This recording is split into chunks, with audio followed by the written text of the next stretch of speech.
মালিক রে, আমি বড় পাপী, আমি বড় গুনাহগার। ও দয়ার আল্লাহ, আমি 10 বছর তোমার গোলামি করি নাই, আমি 20 বছর গোলামি করি নাই। আল্লাহ, আজকে মনিরুল ইসলাম শরীয়তপুরী আমার ভাই শোনা গেছে তোমারে বন্ধু বানাইলে ওই জান্নাত পাওয়া যাবে। মালিক রে, তুমি আমারে দাও না মাফ কইরা। যুবক রে, যদি কেউ আল্লাহরে বন্ধু বানাইতে পারে তার কোনো আর চিন্তা নাই, তার চিন্তার কারণ নাই গো বাবা। এ যুবক ভাইরা, দাড়ি পাকা বাবাজিরা, সবাই আমার দিকে একটা নজর তাকান।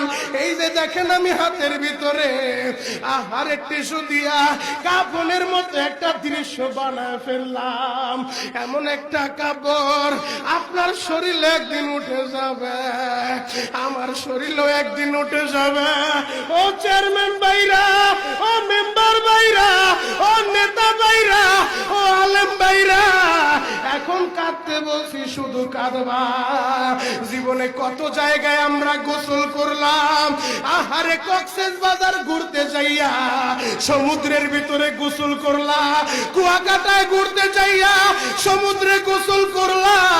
এই যে মাদ্রাসার পুকুরটা ভরাট করছে মসজিদের জন্য, বিশাল বড় ময়দান এখন হয়ে গেছে। এই পুকুরের ভিতরে কত মানুষ গোসল করছে, আবার পিছনে একটা বিরাট পুকুর হয়ে গেছে, ওই পুকুরে কত মানুষ গোসল করবে। ও সোনামুখীর বাবা গো, তোমার বাড়িতে নিজের টিউবওয়েলে কতদিন তুমি গোসল করছো?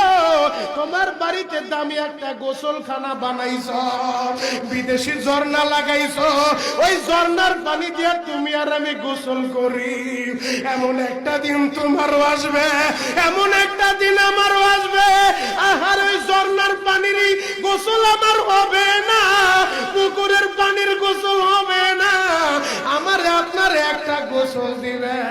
কেমন গোসল দিবে জানেননি? বড়ই পাতার হালকা গরম পানি দিয়া।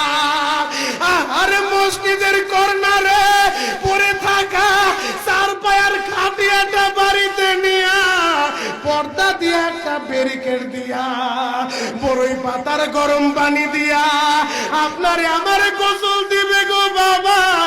ওই গোসলটা যেদিন দেওয়া হবে, আহারে, এরপরে আর দামি কাপড় পরতে দিবে।